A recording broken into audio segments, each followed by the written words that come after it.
De toute manière, toutes les entreprises actuellement sont intéressées par l'innovation. Elles sont toutes concernées par l'innovation, c'est une question de survie actuellement. Je pense que vous le voyez partout. Si vous n'innovez pas, vous êtes mort. Ça c'est sûr. Vous développez, mais vous êtes obligé de trouver des nouvelles solutions pour pouvoir réduire les coûts, pour pouvoir vendre vos produits nouveaux. Pour l'exemple de Kodak. Kodak qui était un leader mondial, connu mondialement, et puis qui meurt, là, qui est en train de mourir parce qu'ils n'ont pas vu qu'il fallait innover, qu'il y avait... parce que vous êtes entre le numérique, eux ils continuent à faire leur pellicule. C'est un point central en fait, puisque en tant que Mobile Application Platform, appelé par le Gartner MCAP, le fait d'avoir toujours un temps d'avance est un gage de pouvoir être vraiment dans la course vis-à-vis de la concurrence, qui est aujourd'hui pas forcément construite, mais on est dans un marché qui est extrêmement rapide. Et donc la capacité à avoir toujours un temps d'avance. Une entreprise qui n'innove pas est une entreprise morte. Surtout, voilà, dans le contexte qu'on a, on parle beaucoup de compétitivité.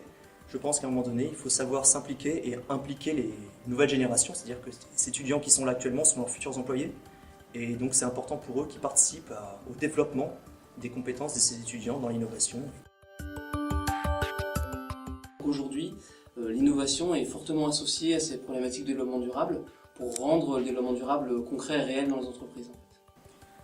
L'innovation responsable, déjà que l'innovation permet beaucoup tout ce qui est responsable dans la mesure, si on réfléchit par exemple toutes les innovations technologiques comme le photovoltaïque par exemple, on voit très bien qu'il y a encore énormément de choses à faire dans ces domaines-là et on sait que l'innovation est vraiment la réponse qu'on peut trouver aux problématiques qu'on a actuellement. Je vois par exemple les problématiques qu'on a eu pendant très longtemps avec le plastique, on a innové, on a trouvé un moyen de faire des plastiques biodégradables, il y a vraiment toute cette dynamique qui peut se créer et je pense que c'est vraiment la réponse qu'on peut trouver la plus pertinente pour le développement durable et donc la continuité de l'économie en fait.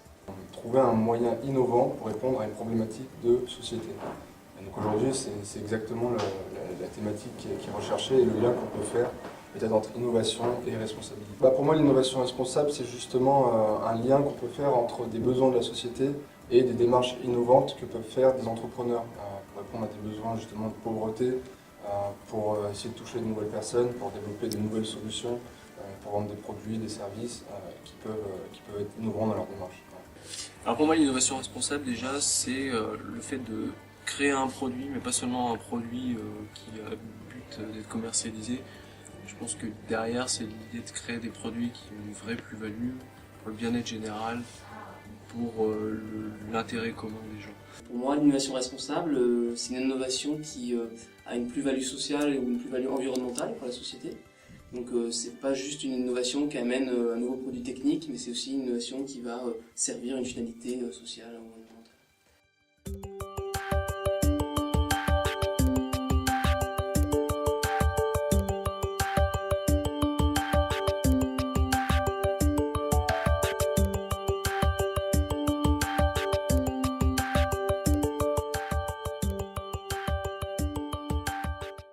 Un site internet qu'on a développé justement en partenariat avec des étudiants, des professeurs et l'administration de l'école qui s'appelle OpenRIM, donc openrim.org, et dessus on trouve justement plein de cours en transversal qui se font sur cette thématique de l'innovation et du développement durable.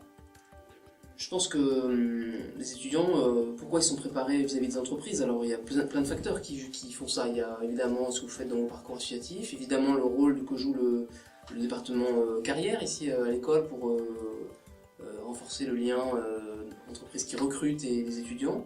Et puis il y a évidemment tout ce qu'on fait en cours et les intervenants qu'on fait venir, toute la connaissance qu'essayent de transmettre les profs. Donc je pense que plus qu'ailleurs, évidemment, les étudiants à l'école sont proches du monde de l'entreprise et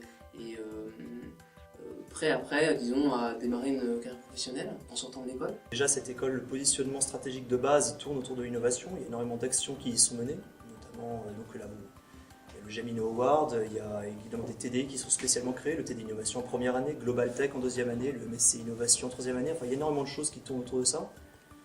Et ensuite, derrière, il y a évidemment tout le contexte grenoblois, c'est-à-dire que Grenoble, c'est vraiment la ville de l'innovation en France, il y a énormément d'actions qui y sont menées, donc on est vraiment dans un environnement et un contexte lié à l'innovation. Ces relations sont absolument capitales dans le cursus de formation. Parce que si on parle par exemple d'innovation, ce qui est notre sujet d'aujourd'hui, il est très difficile de parler de problématiques d'innovation en général sans tomber dans des lieux communs. Il est difficile pour des entreprises de trouver ou de recruter des stagiaires ou de jeunes cadres ayant déjà des notions de ce qu'est l'innovation, de ce qu'est réellement la gestion de produits, etc. Et là, c'est clairement une spécificité, une valeur ajoutée de l'école de management. Le fait d'avoir, en termes d'organisation, un certain nombre de groupes qui travaillent sur différentes idées, une garantie d'avoir une créativité assez plurielle et variée.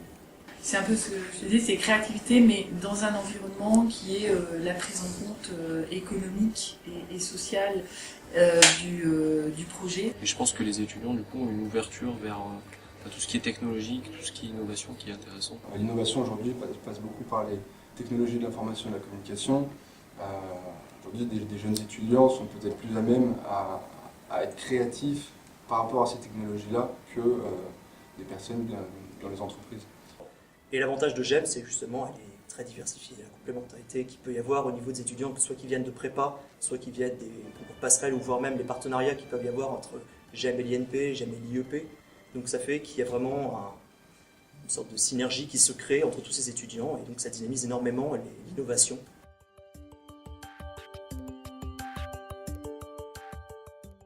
GEM est une des rares écoles, si ce n'est la seule école, à proposer un parcours d'innovation. On essaie de mettre en lien les étudiants et des problématiques réelles qu'ont les entreprises, des problématiques liées à l'innovation. Donc moi, par exemple, je suis sur l'ARDI, qui est l'Agence régionale de développement de l'innovation, qui travaille avec un certain nombre d'entreprises en région Rhône-Alpes. Et l'idée, c'est de voir comment, sur toute la chaîne de la filière bois, comment valoriser les déchets de bois pour produire de l'énergie. Et ils recherchent de plus en plus d'étudiants qui ont un état d'esprit innovant, une volonté d'innover, en tout cas une connaissance dans ce que c'est que l'innovation. Et cette GP permet donc de présenter les choses telles qu'eux ont déjà travaillé dans l'innovation, ils savent ce que c'est qu'un projet innovant, ils savent comment mener un projet innovant. Et c'est absolument ce qu'on attend maintenant d'un étudiant d'école de commerce. La thématique globale sur laquelle on avait à réfléchir, c'était la thématique de l'écoquartier. Et donc du coup, essayer de trouver des idées innovantes pour rendre l'écoquartier viable demain. Voilà, c'était quelque chose d'assez intéressant.